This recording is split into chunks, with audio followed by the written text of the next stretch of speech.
Yo, what's up, guys? Doing another Nephilim Rift, and I just kind of wanted to talk about like builds you can aim for as if you're going for more toughness or if you're going for more damage. I do know more about the damage ones, of course. I don't really play a whole lot of toughness really oriented.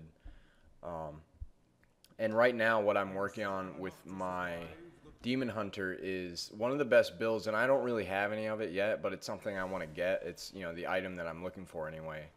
I don't remember the name of it, but it's, all it does is when you have not taken damage for, like 5 seconds or something? Wow, it's got some shoulders off of those. Let's see what these are. Yeah, a lot of toughness loss here. Dexterity, resist all armor. I could do the armor into life. Oh, that's right. There's no vitality either. Or no. Life regen. Hold on. What is the button? That's right, T. There's a helmet that gives you, like, I think it's 30% reduced resource costs if you haven't taken damage for 5 seconds.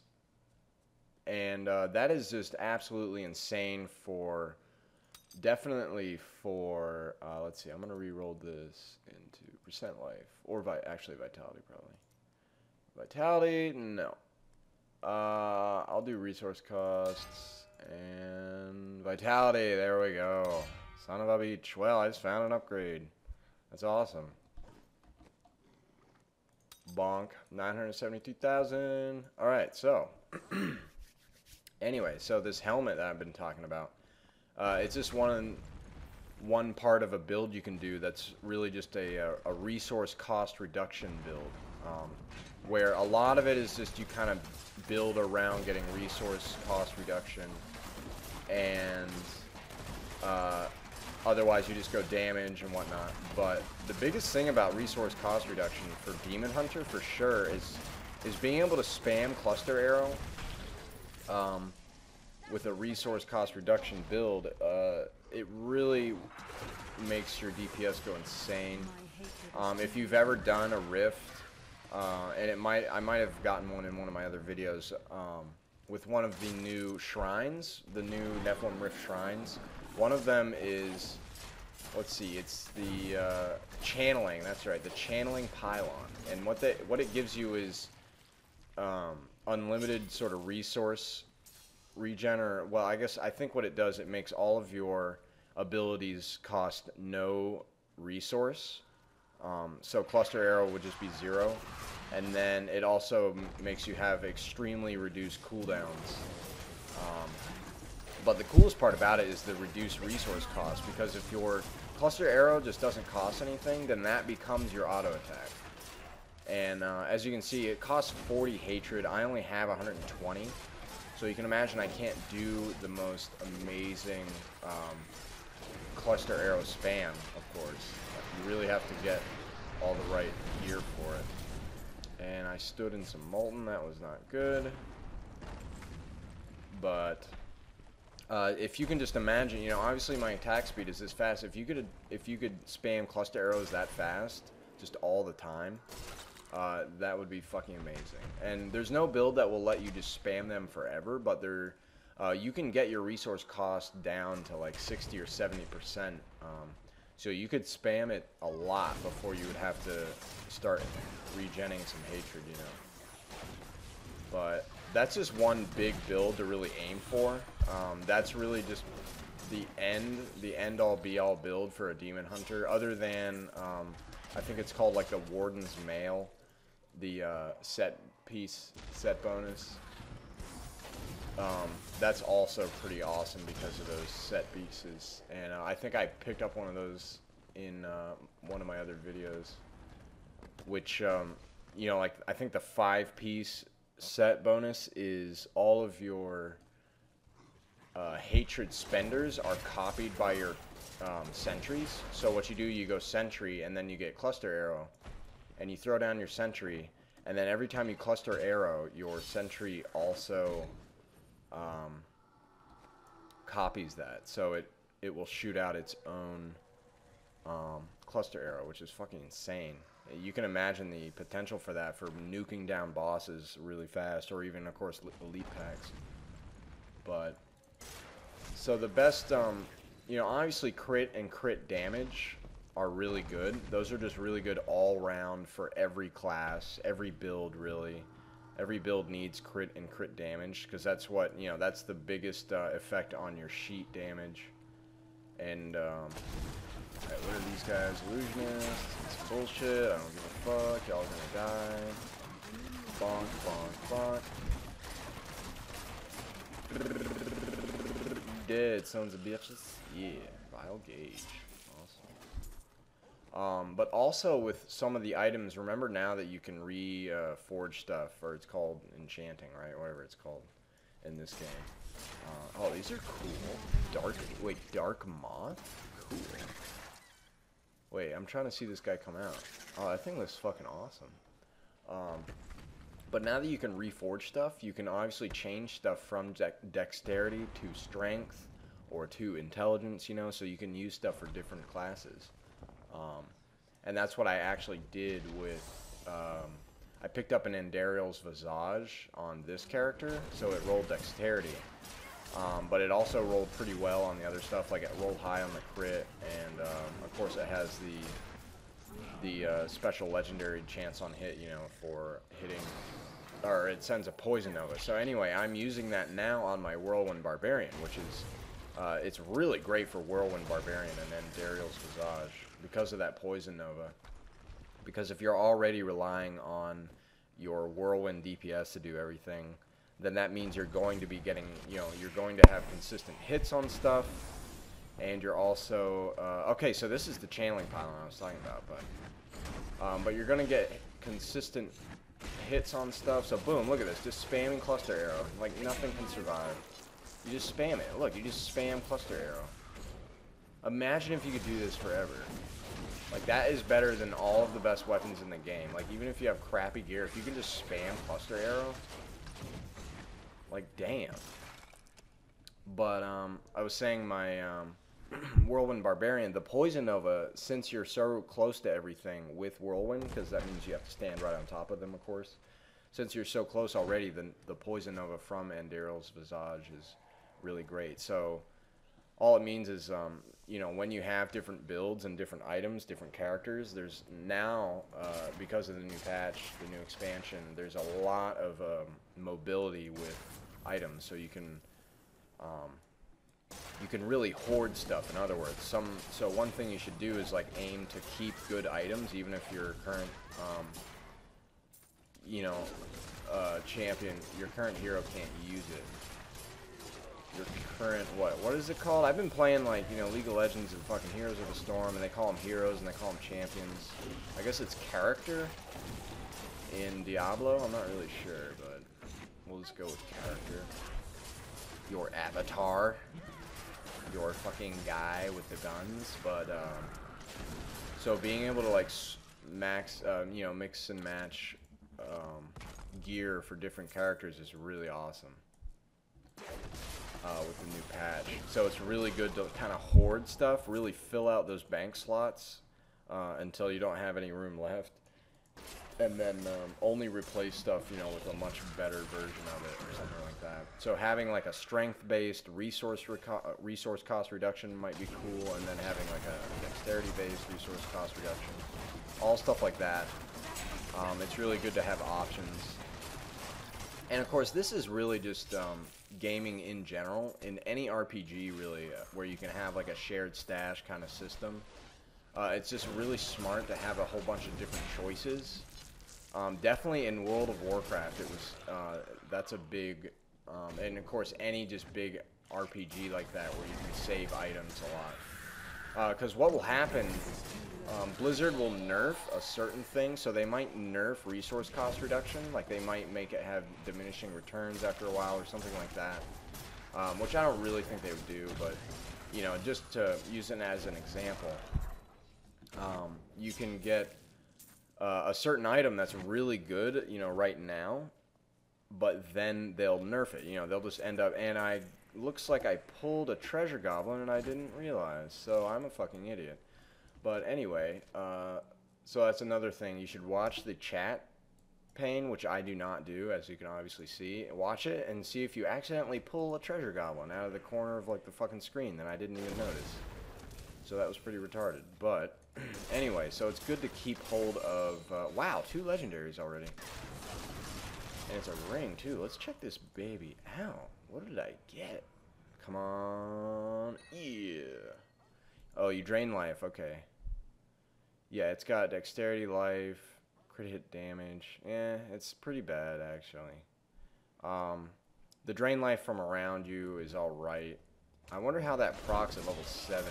I used it on my... I found one on my Barbarian at level, like, 40 or so. I think I made it... made a video with him in it. But, I wonder how well, though... How much DPS, I wonder, the one at level 70 does. But it's pretty bad for my demon, my demon hunter. If I ever level up my monk, I'd probably use it on her. So I'll probably keep it and give it to my monk. Just as like a level 70 starting kind of item. I might be able to find something better, but we'll see. But yeah, my barbarian was using that for a while. But anyway, I was saying it's good to keep items that are really, that are really sort of leaning in one area of itemization. So like if you keep a really big, just resource cost reduction item, like that is its like big trick, then you should really keep those in case they buff it or if they nerf it or something like that. It's always good to have items to work with. And of course, like I was saying, this is more of just a general RPG advice for just, because people that play a lot, they start realizing that it's good to keep items, even if they become obsolete. Like in World of Warcraft, for example, they just have, item levels, like stuff, you have everything at level 70, but then there are certain items at 70 that are better than other ones. They just have more stats on them. But what happens is, so obviously what happens is when you have a new, tier of content that comes out, and this is true for, really any MMO, when you have like a new sort of tier of content, all the old gear gets replaced. All the old items, they just get replaced pretty quickly, and you obviously become more powerful, because that's sort of the idea behind an RPG is always just to grow in your character and become more powerful. But what's going on here? Okay, there's nothing. But one important thing is to keep hold of items that were really strong in the old, tier. Like if they're really just one-sided in one thing, like if I have an item that has just a shitload of, crit or whatever, it's a good idea, it's a really good idea to just keep hold of them, because sometimes what'll happen, they might nerf an item that you're using, or they might buff the old item or something like that. But one day it might just happen that the people that ended up keeping hold of this old trinket or this old item in, in whatever game you're playing, the people that kind of held on to it, and maybe by mistake, they just never really got rid of it, or they just kind of liked how it looked, or, they just wanted to keep it for sentimentality. But the people that had it, they were able to use it when it got buffed in the next, expansion or whatever. So it's important to always sort of keep items until you're absolutely sure that they're not going to be replaced. So, like I was saying in the beginning, having like a resource cost reduction build is a really awesome build right now, and it's something to aim for sure. Just building crit and crit hit on top of a resource cost reduction build is a really strong build right now for Demon Hunter. And for Wizard, I guess it would be. I know that they don't run out of arcane power as fast as Demon Hunters run out of Hatred, so that might not be as good of a build. They might just go for more just straight pure damage. But remember, resource cost reduction, it can roll alongside crit and crit damage, but it all depends on what stats that you want and how many primary stats you have to work with on certain items. But Let's see, I'm trying to clear this rift. What do we got? We got 80% left, so let's see here. Need more time. Corpse. Give me some more legendaries. Man, I've already found 2 legendaries in this run. That's really amazing. A savage, alright, what do they got? They got illusionist, which is always a little bit annoying, but...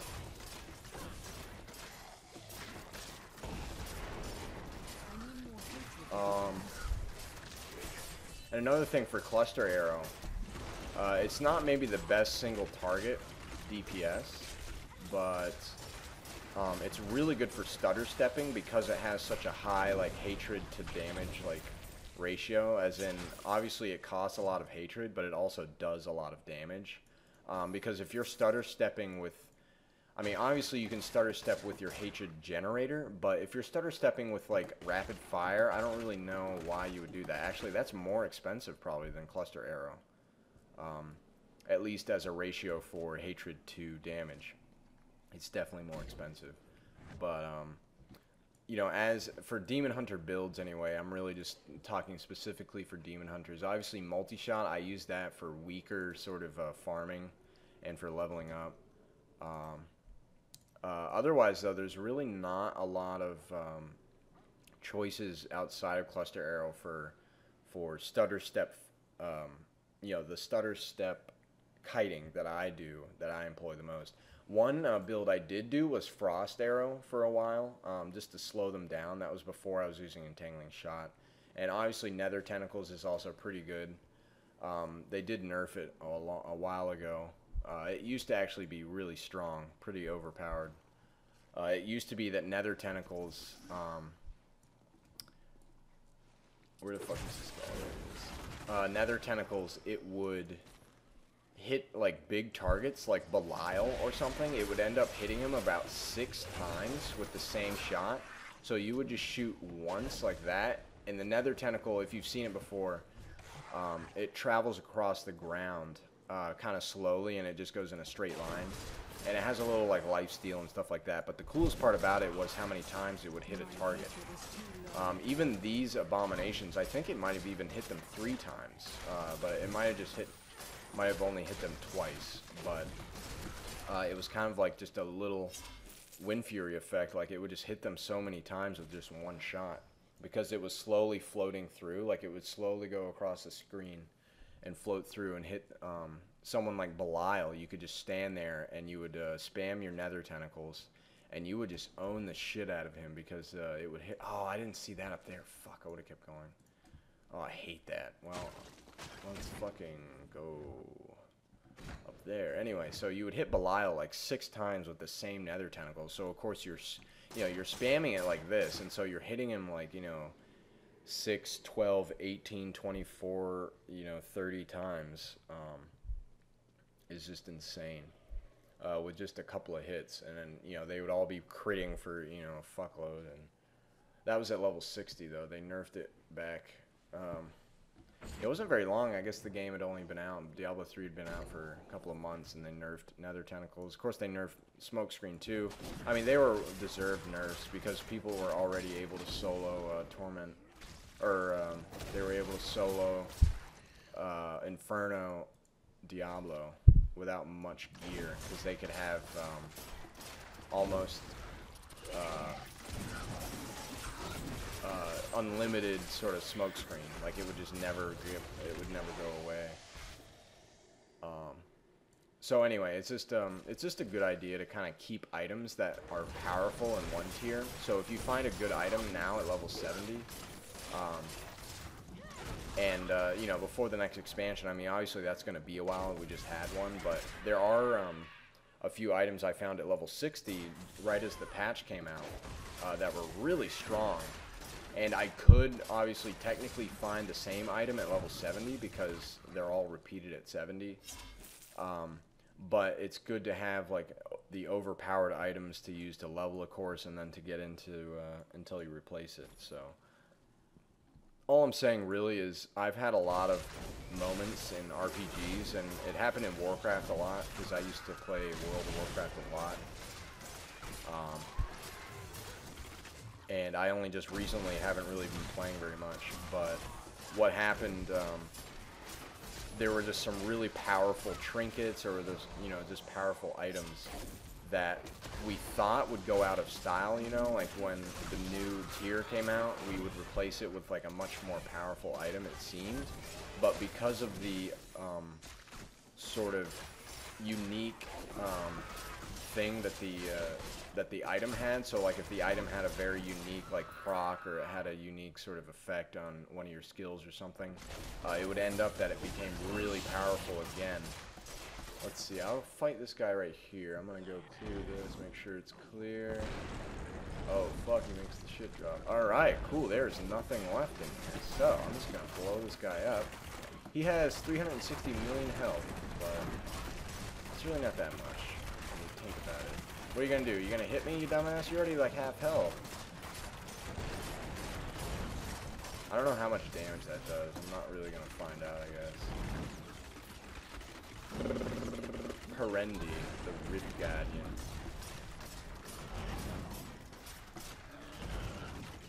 But yeah, there's been some times in Warcraft, like I was saying, where oh, he spawns ads, cool.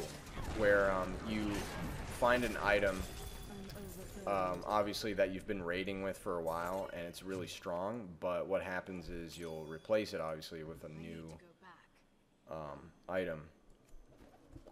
And so then you'll just put it in your bank, and then you'll start raiding the new stuff for a couple of months, and then Blizzard will announce like a change to a certain item or a certain ability. A big thing could be the ability, like if you're you know, in Diablo, actually, it's a really great game for this example, because actually I'm gonna keep that. Because obviously, like, if you have, let's see, do I have anything? Well, you know, obviously there's the stat of increases, well, yeah, so just for example, it increases your Hungering Arrow damage. Now, if it became that Blizzard buffed Hungering Arrow a lot, you know, if they gave it, like, an extra chance to pierce or something like that, whatever it would end up being, then any item with something like that on it would just instantly become more valuable because you would obviously be using, you would end up using the, you would end up using fucking Hungering Arrow is what I'm trying to say. You would end up using Hungering Arrow. And so that would be, you know, a more powerful item because of that. But anyway, here's a level 60 item, and I've made a video about it. But just as an example, you know, this could be a really strong item if it ends up being that Arcane becomes, you know, more of a problem, or if Arcane is like a big, you know, hole in your defense. Like an item like this, even though it's level 60, the, you know, prevent all Arcane damage, that is just an insane itemization, and that can really become extremely important with some builds. You know, if you just end up not having, if just by some chance you have like a low all resist build and you don't have any really arcane resist, then it would, you know, that item would just instantly become almost irreplaceable. You know, for me, like, I have 1,000 poison resist, but I only have 574 all resist. As you can see, these are all the same, and then a little arcane. But if, like, my arcane was really low, this item would just be so important. Obviously, I lose a good bit of damage on it, just because it doesn't have all the crazy damage stats that my neck has. But just as an example, so I just wanted to make that quick video about how to sort of, you know, plan your itemization and plan to keep things until you are completely sure that they are totally outdated. And of course, the best way of doing that is just replacing it with the exact same item, but just more powerful. But just remember that hoarding in real life maybe is a little bit of a bad thing, but in the video games world, it is a very good idea to just hoard stuff for a long time. Until you either can't afford to keep it anymore, you don't have any room for it, or it's just gets replaced. So that's been my alive commentary. Oh wait, I'm gonna put some Vanishing die. Where's that vanishing die? On my shoulder pads. Boom. So she looks naked as fuck. Where did that just go? There it is. Bam. She's alive, and she's still alive. Yeah.